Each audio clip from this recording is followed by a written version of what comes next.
a Trump musical expose. Come around the corner. Hi. Thanks for coming in today. I Thank you so appreciate it. Here's the studio. Here's the camera. No stranger to cameras, performances. You're an award-winning composer, musician, filmmaker, and I've just released the musical expose, I Cherish Women, the Trump musical expose, I Cherish Women. Talk with us a little about this. We'll have the link up for folks to be able to watch it. So sure. Thank you so much for having me. Basically, I Cherish Women is a way in which we have put Donald Trump's words into the words spoken by women. It's all of his words, but we have women singing them and we have a chorus speaking them, and they are juxtaposed. It's direct quotes, and it has an emotional arc. And our purpose, I guess, is to get people to experience viscerally what we think about, maybe intellectually. So this is not the first time that you have had the confluence of politics and music and performance. You've done this on a number of topics before. When did you decide you were going to do this one on Trump? Well, this one happened really in the spring when I realized that we didn't really have a universal sense of renewal and rejoicing and rejuvenation the way we like to have in spring, and I felt that the country was so divided, and many of us were experiencing a lot of emotional discontent, and artists really needed a chance to express themselves, and so this became a venue for that. And so talk to us about the creative process for someone who's an artist in residence, you've done these types of, but everyone's new, must be giving birth to a new creation. Soup to nuts, do you go through and you get the quotes that you wanted to use? Do you think about the music? How does it all work? It's really fascinating, and I guess it's different for each piece. This particular piece actually happened in one surge, and I wrote the music. It's a soprano, alto, tenor, bass choral piece with spoken words. I wrote it in one evening. It just kind of came to me. It flowed. It seemed organic, and it does have an arc that we feel sort of is shaped according to the Elizabeth Kubler-Ross stages of grief in a way. Many of us felt a sense of denial, and then went into a sense of anger, and then sorrow, but never getting to the stage of acceptance. So how did you, when you came up with the content, you came up with the music, how did you come up with the performers? Who was going to actually perform this piece? That's a really good question. I reached out to some of my friends who sing with the Metropolitan Opera. Good place to start when you want a chorus. The best place to start if you want a chorus. And many wonderful friends and former students, and pointed me to others, and there was incredibly warm reception and response because people, artists particularly, felt that they wanted to have a chance to express what they were feeling internally. And how, when you went and you approached them and you got the artist, how much rehearsal was needed? How did you get from the beginning stages of that to the final product that we'll be showing folks? So they're very fine musicians. I sent them the score. We literally rehearsed for at most an hour and recorded in the same session. Oh my goodness. Everything was completed within maybe 2.5 to 3 hours in terms of the vocal texture. Now, the interjections that you hear by various narrators, that was a little more complex because we wanted to have a wonderful, diverse cross-section of women. And so we recorded those individually. And we have so many fascinating people involved in that. If you saw sort of the 9 people around the screen, we have one woman who is speaking American Sign Language.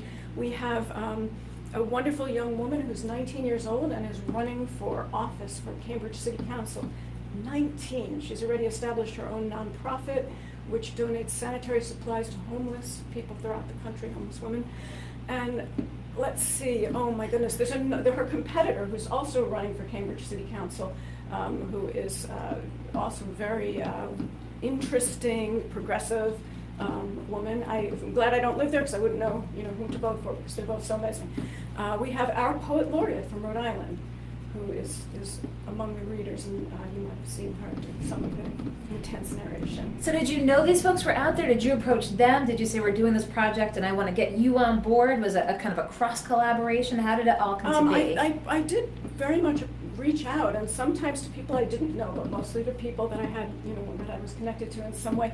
And it was a very, very positive response. I think that, as I say, or actually as Leonard Bernstein said, in times of strife, we need to kind of make art more passionately than ever before. Was this clearly a project of passion? I think the performers have indicated that. In fact, I know that you wanted to know a little bit about their responses, and I brought a quote so that they didn't. Please no do. fake news, right? So this is participant Michelle Preto, and she has performed at the White House. So I thought this was particularly salient. She writes, "Sometimes projects find you. I had to do this. I had to join.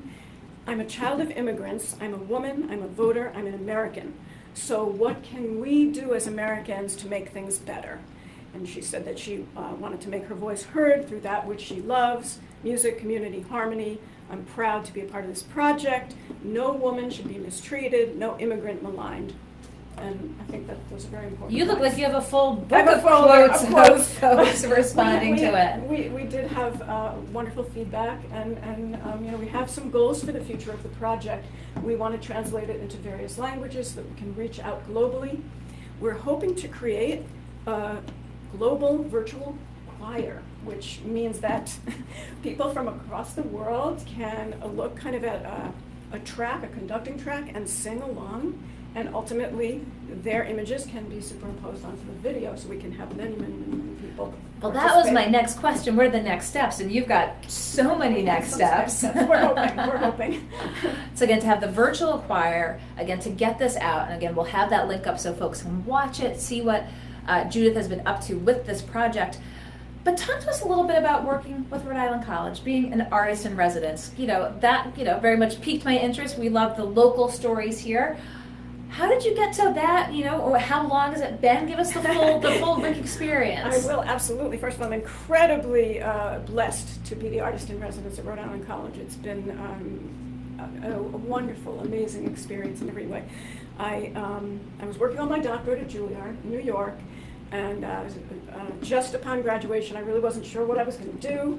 This position opened up, and I was very lucky to be selected, and I've been here ever since, so you can tell that's a long time. It's only a few years. It's only a few years. So the role of artist in residence enables me to teach gifted young pianists as well as to pursue my own art and to travel and to share it. And I was hired as a pianist, but I've since kind of explored the forays into composing, which has become very important to me. And as you mentioned, I have some other projects. I'm not a politician. I'm a musician. I'm an artist.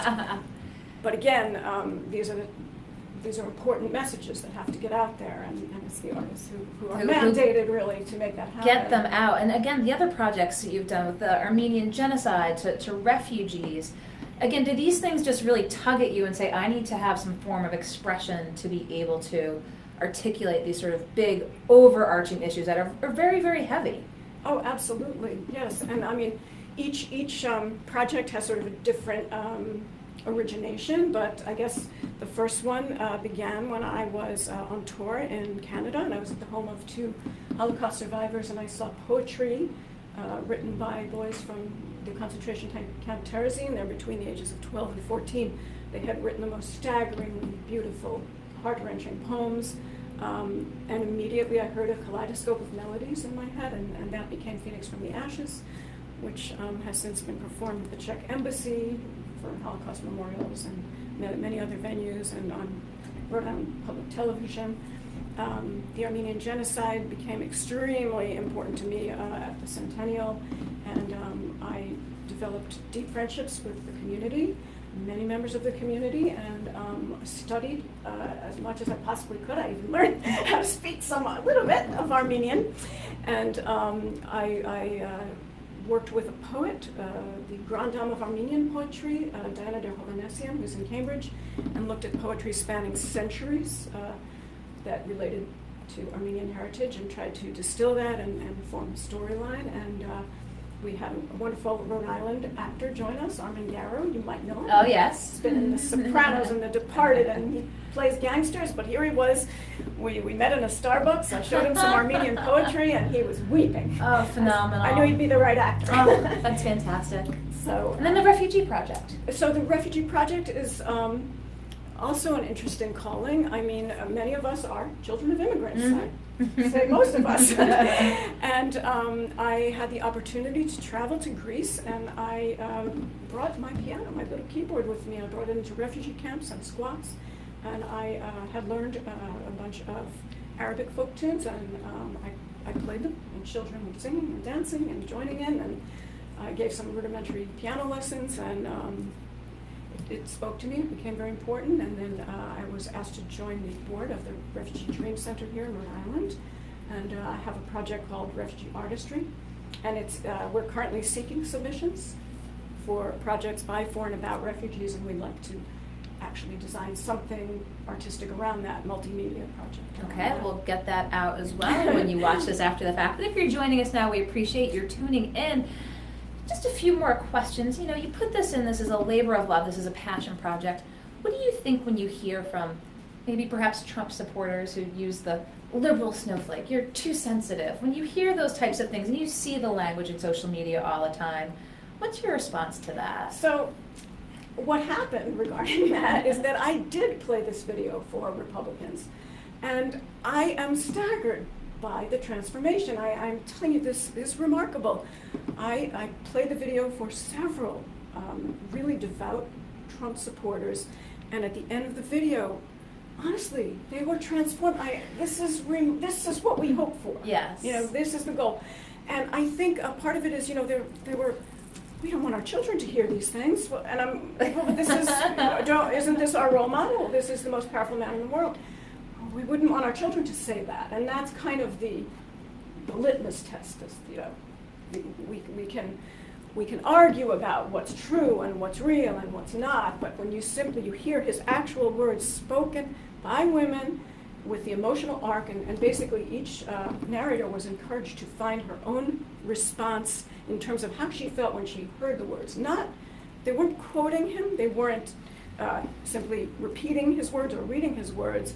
They were expressing how they experienced his words. And when you have that juxtaposed with the beauty of the chorus singing I Cherish Women, which he did say, and it's a lovely sentiment, and the chorus is singing with these hopefully sublime harmonies. It's supposed to be, and I have to say they sing so beautifully that it feels like that. And I feel, again, so lucky to have had such remarkable voices, you know, such beautiful singing and such passionate narration. It's the 30 participants who made this piece work. You had men involved with the project. Yes, absolutely. Tenors and basses, one of whom is from Rhode Island and went to Rhode Island College, Matt Quinn, a wonderful singer. So how important was it to have men involved as well, to be like, this is cross-gender? Absolutely. In fact, we wanted to make it as universal an experience as possible. It's not that the piece is pro-women as much as it is pro-human rights, pro-humanity, you know, we need to be proud. We need to be responsible for words and understand that words have consequences and words have meaning. And do you feel that because as you said, you know, words, and especially social media and tweeting and what we see from folks who put it out there, does this really put, as you said, that impact of what they can mean? A lot of times you tweet something, you don't see the audience, you don't see the reaction, you might not know. Are you trying to convey that words have a real impact? That's exactly the purpose of the piece. That's right. Because again, we wanted to find a visceral feeling behind what we might read intellectually, or if we're confused about something. But if you hear the words juxtaposed and you see the stages of grief being expressed and you feel it, it's very different. And many friends said, he said that? And they're direct quotes, every single one.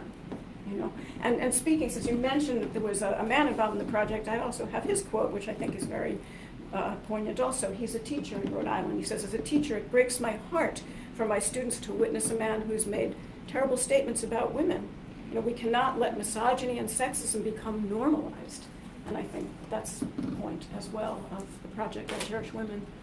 So you just released this, it's out there, you're hoping to get sort of big buzz and the sort of groundswell support. Are you really focused on this for the time being, or do you have academic, I mean, you must have a very full plate, so what does the rest of the summer hold, and then what does the school year hold for you? Okay, that's a long question. That's a big question, very open-ended. Actually, I can't really be focused on what's happening with this right now because I have 30 new pieces of music to learn in a week. Oh my goodness. For a music festival out west, assuming I don't wind up, in Guantanamo before then or something. No, I'm joking. But this is what my friends are joking with me about. 30 new pieces of music. 30 new pieces of music there. Among them, I'll be performing with the Beach Boys, on a concert with the Beach Boys. Oh, fantastic. We're expecting a large audience of 20,000 people. So now where is this taking place? this is out in the Midwest. So, very different experience from here. Well, you say from here, and you've been an artist in residence at Rhode Island College for so long. Do you see yourself in the foreseeable future? As you said, it's been a great environment for you and your creativity and your production. Are you going to stay here for the foreseeable future? I think so. Why not? Rhode Island is quaint and charming, and we love Rhode Island, don't we? Oh, I love Rhode Island. It just feels it's home.